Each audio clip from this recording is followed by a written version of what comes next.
আসসালামু আলাইকুম। মালিহা হোসাইন স্বাগত জানাচ্ছি এনটিভির দুপুরের খবরে। দীর্ঘ ২২ বছর পর কাল উত্তরাঞ্চল সফরে যাচ্ছেন বিএনপি চেয়ারম্যান তারেক রহমান। এই দিন রাজশাহী থেকে শুরু করে নওগাঁ, বগুড়া সহ বেশ কয়েকটি স্থানে নির্বাচনী সমাবেশে বক্তব্য রাখবেন তিনি। তারেক রহমানের আগমনকে কেন্দ্র করে উজ্জীবিত বিএনপি নেতাকর্মীরা সভা, মিছিল, মিটিং, মাইকিং করে প্রস্তুতি সারছেন স্থানীয় নেতাকর্মীরা। ইমরুল কায়েসের ডেস্ক রিপোর্ট। তারেক রহমানের আগমন ঘিরে রাজশাহীর নেতাকর্মীদের মাঝে উৎসবের আমেজ। ২২ বছর পর বৃহস্পতিবার তিনি রাজশাহীতে দলীয় নেতাকর্মী ও সমর্থকদের উদ্দেশ্যে নির্বাচনী বক্তব্য রাখবেন। সবশেষ ২০০৪ সালের ডিসেম্বরে রাজশাহীতে বিভাগীয় তৃণমূল কর্মী সম্মেলনে অংশ নিয়েছিলেন তারেক রহমান। দীর্ঘদিন পর তার এই সফর উজ্জীবিত করেছে দলীয় নেতাকর্মী ও সমর্থকদের। গোটা উত্তরবঙ্গ উজ্জীবিত, উৎফুল্ল, জনতা মুখরিত। কখন আমাদের নেতার বাণী সরাসরি শুনবেন। প্রত্যেক নেতাকর্মীর ভিতরে একটা আনন্দঘন পরিবেশ সৃষ্টি হয়েছে। দীর্ঘদিন পর নেতাকে কাছে পাবে, নেতাকে দেখবে, তার বক্তব্য শুনবেন। হাজার হাজার লক্ষ লক্ষ মানুষ রাজশাহীর ঐতিহাসিক মাদ্রাসা ময়দানে যাবে এবং আমরা পথ চেয়ে আছি। এরই মধ্যে সমাবেশস্থল মাদ্রাসা মাঠে নির্মাণ করা হয়েছে মঞ্চ। দলের সিনিয়র নেতারা সভাস্থল পরিদর্শন করেছেন। তাদের প্রত্যাশা স্মরণকালে সবচেয়ে বড় জমায়েত হবে তারেক রহমানের এই নির্বাচনী সমাবেশে, যেখানে রাজশাহী, নাটোর ও চাঁপাইনবাবগঞ্জ জেলার দলীয় প্রার্থীরা উপস্থিত থাকবেন।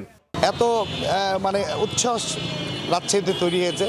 আমার বিশ্বাস আমাদের পার্টির মাননীয় চেয়ারম্যান তিনি রাজশাহীতে আসা মাত্রই লক্ষ মানুষের সমাগম ঘটবে। ফেরার পথে তারেক রহমান নওগাঁয় নির্বাচনী সমাবেশে বক্তব্য রাখবেন। সেজন্য প্রস্তুতি শেষ করেছে জেলা বিএনপির নেতাকর্মীরা। বিএনপি চেয়ারম্যান তারেক রহমানের আগমন ঘিরে নতুন রূপে সাজছে বগুড়া। দীর্ঘ ১৯ বছর পর তিনি নিজ জেলায় যাচ্ছেন। তাকে বরণ করতে সব রকম প্রস্তুতি শেষ করেছে দলীয় নেতাকর্মীরা। জোরদার করা হয়েছে নিরাপত্তা ব্যবস্থা। নির্বাচন ঘিরে শহরের আলতাফুন্নেসা খেলার মাঠে এক জনসভায় বক্তব্য রাখবেন তিনি।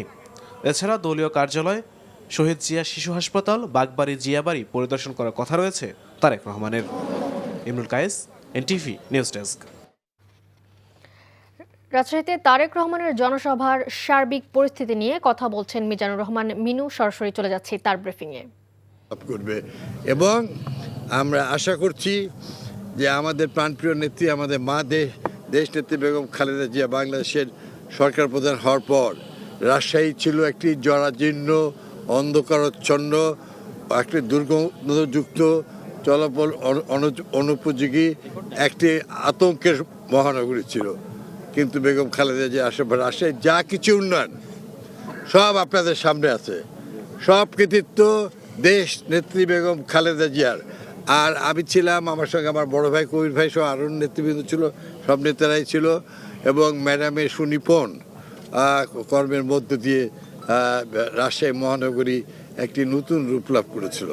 কিন্তু আমরা দেখেছি যে পরবর্তী 17 বছর রাজশাহী অবহেলিত, বঞ্চিত এবং অপমানিত হয়েছিল।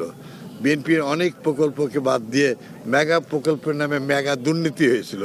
কিন্তু আমরা চাই যে আগামী দিনে জনগণের সকল ক্ষমতার শক্তি উৎস, সেই জন্য আমাদের নেতা ইতিমধ্যেই তিনি হচ্ছে মায়েদের জন্য ফ্যামিলি কার্ড এবং হচ্ছে বা মুরব্বী সকল জন্য স্বাস্থ্যের জন্য একটি আন্তর্জাতিক যুগোপযোগী যে চিকিৎসা পদ্ধতি, সেটার জন্য তিনি হচ্ছে হেলথ কার্ড এবং হচ্ছে কৃষকদের জন্য কৃষি কার্ড। আপনারা জানেন যে শহীদ জিয়া বাংলাদেশের সর্ববৃহৎ প্রকল্প, এই বরেন্দ্র প্রকল্পের মধ্য দিয়ে রাজশাহী অঞ্চলকে সবুজ হয়েছে এবং ব্যাপক 4টি ফসলের রূপ লাভ করেছে।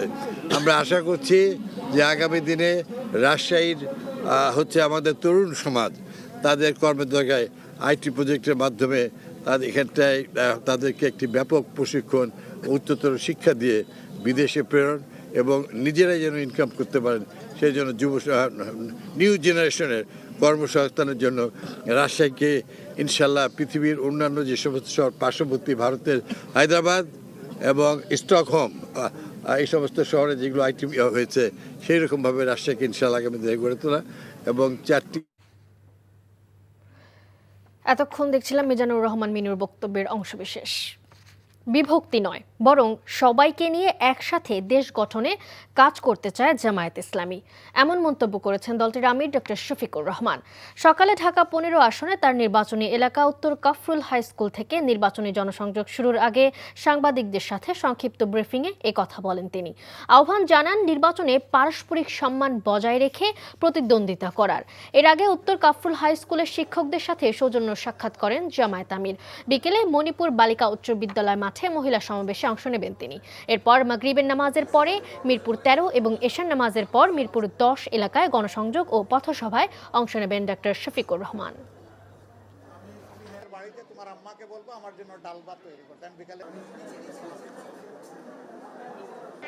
লেভেল প্লেইং ফিল্ড আমরা সবাই মিলে করে ফেলবো ইনশাআল্লাহ।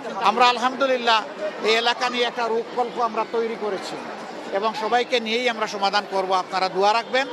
সারা বাংলাদেশকেই আমরা চাই ন্যায় এবং ইনসাফের ভিত্তিতে একটা ফরওয়ার্ড লুকিং বাংলাদেশ হিসাবে নিয়ে সামনে এগিয়ে যেতে। পিছন নিয়ে আমরা আর কামড়াকামড়ি করতে চাই না, আর জাতিকেও আমরা বিভক্ত করতে চাই না। আমরা সবাই মিলেমিশে ইনশাআল্লাহ সামনে আগাতে চাই। যুক্তরাষ্ট্র নির্বাচনের কোনো পক্ষ নিবে না, যুক্তরাষ্ট্র জনগণের পক্ষে বলে জানিয়েছেন ঢাকায় নিযুক্ত মার্কিন রাষ্ট্রদূত ব্রান্ট ক্রিস্টেনসেন। সকালে নির্বাচন কমিশনে প্রধান নির্বাচন কমিশনার এএমএম নাসির উদ্দিনের সঙ্গে বৈঠক করেন ঢাকায় মার্কিন যুক্তরাষ্ট্রের নবনিযুক্ত রাষ্ট্রদূত ব্রান্ট ক্রিস্টেনসেনের নেতৃত্বে 3 সদস্যের প্রতিনিধি দল। বৈঠক শেষে রাষ্ট্রদূত বলেন যে কোনো নির্বাচিত সরকারের সাথে কাজ করবে যুক্তরাষ্ট্র। বলেন সিসির মতো যুক্তরাষ্ট্র আশাবাদী উৎসবমুখর নির্বাচন নিয়ে। পরে ইসি সচিব জানান ঢাকা, চট্টগ্রাম, খুলনা, সিলেটে অফিসিয়ালি কোনো পর্যবেক্ষক পাঠাবে না যুক্তরাষ্ট্র, কিন্তু দূতাবাস থেকে এই 4টি এলাকায় নিজ উদ্যোগে তারা নির্বাচন পর্যবেক্ষণ করবে। The United States government does not take sides in Bangladesh's elections. The outcome of the election is for the Bangladeshi people and only the Bangladeshi people to decide. We are prepared to work with any government who the Bangladeshi people elect to represent them going forward. ওনারা বলেছেন যে এরকম 4টা জায়গায় ওনাদের দূতাবাস থেকে প্রতিনিধি দল যাবেন দেখার জন্যে, এবং সেটার ব্যবস্থাটা কি, এবং ওনারা ইন্ডিপেন্ডেন্টলি যাবেন, ওরা অবজারভার হিসেবে না, বাট অবজারভারে যে আমাদের তালিকাভুক্ত অবজারভার সেটাতে না, ওনাদের মতন যাবেন। আজকের তরুণরা পৃথিবীর সবচেয়ে শক্তিশালী প্রজন্ম বলে মন্তব্য করেছেন প্রধান উপদেষ্টা ডক্টর ইউনূস। রাজধানীর আগারগাঁওয়ে Bangladesh China friendship conference centre digital expo 2026-এর উদ্বোধন অনুষ্ঠানে তিনি এই কথা বলেন। এ সময় সৃজনশীল জীবনে উত্তরণের গুরুত্ব উল্লেখ করে প্রধান উপদেষ্টা বলেন, চাকরির প্রথা এসেছে দাস প্রথা থেকে। সৃজনশীল জীব হিসেবে মানুষকে এই নির্ভরতা থেকে বের হয়ে আসতে হবে। প্রধান উপদেষ্টা আরও বলেন, জালিয়াতিতে বাংলাদেশ পৃথিবীতে চ্যাম্পিয়ন। খারাপ কাজে বাংলাদেশ সৃজনশীলতা ব্যবহার করেছে। এবারের এক্সপোতে উদ্ভাবনী তরুণদের দক্ষতা প্রদর্শন এবং স্থানীয় প্রযুক্তি পণ্যের প্রচারকে সর্বোচ্চ অগ্রাধিকার দেওয়া হয়েছে। দর্শনার্থীদের সুবিধার্থে পুরো মেলা প্রাঙ্গণকে কয়েকটি বিশেষ জোনে ভাগ করা হয়েছে। 4 দিনব্যাপী এই আয়োজনে 5টি গুরুত্বপূর্ণ সেমিনার এবং 4টি প্যানেল আলোচনা অনুষ্ঠিত হবে।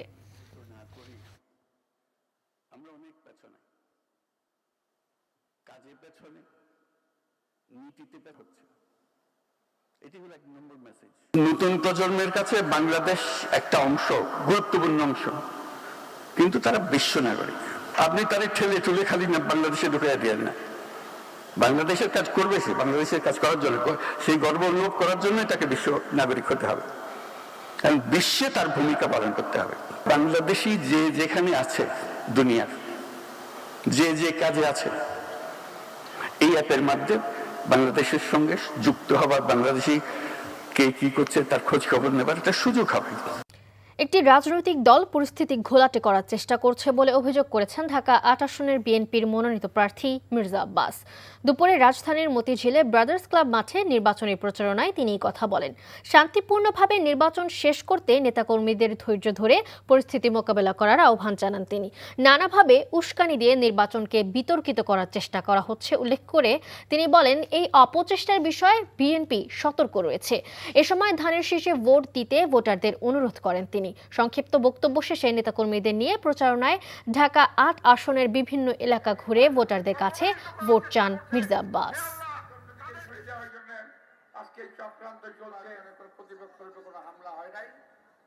তাদের বিরুদ্ধে আমাদের সোচ্চার থাকতে হবে তার অর্থ এই নয় যে আমরা কোনো প্রতিপক্ষের সঙ্গে ঝগড়া ফেসাদ করব। বিএনপি কোনো প্রতিপক্ষের সঙ্গে ঝগড়া ফেসাদ করতে চায় না, আমরাও করব না। আমাদের নেতা কর্মীদেরকে অনুরোধ জানাবো, যে কোনো উস্কানির মুখে আপনারা শান্ত থাকবেন, কারণ বিজয় আমাদের দ্বার প্রান্তে ইনশাআল্লাহ। দেশের সামষ্টিক অর্থনীতি কিছুটা ঘুরে দাঁড়ালেও এখনও ভঙ্গুর অবস্থায় আছে বলে জানিয়েছেন পরিকল্পনা উপদেষ্টা ডক্টর ওয়াহিদুদ্দিন মাহমুদ। মূল্যস্ফীতি নিয়ন্ত্রণে আনতে সংকোচনমূলক মুদ্রানীতি ধরে রাখার প্রয়োজন নেই বলেও মনে করেন তিনি। রাজধানীর কারওয়ান বাজারে ন্যাশনাল লাইফ ইন্স্যুরেন্স ভবনে ইআরএফ আয়োজিত সেমিনারে এসব কথা বলেন তিনি। পরিকল্পনা উপদেষ্টা বলেন, মূল্যস্ফীতি আশানুরূপ না হলেও ধীরে ধীরে কমছে। এজন্য নীতি সুধার বাড়িয়ে না রেখে বেসরকারি খাতের ঋণ প্রবাহ স্বাভাবিক করার তাগিদ দেন তিনি। উন্নয়ন বাজেটের জন্য বৈদেশিক ঋণ নিতে গিয়ে ঋণের ফাঁদে পড়তে হয় জানিয়ে রাজস্ব আয় বাড়ানোর কথাও বলেন তিনি। এছাড়া জ্বালানি খাতে নিজেদের সক্ষমতা কাজে লাগাতে না পারায় জ্বালানি সংকটের সমস্যা সহজেই সমাধান হবে না বলেও উল্লেখ করেন পরিকল্পনা উপদেষ্টা।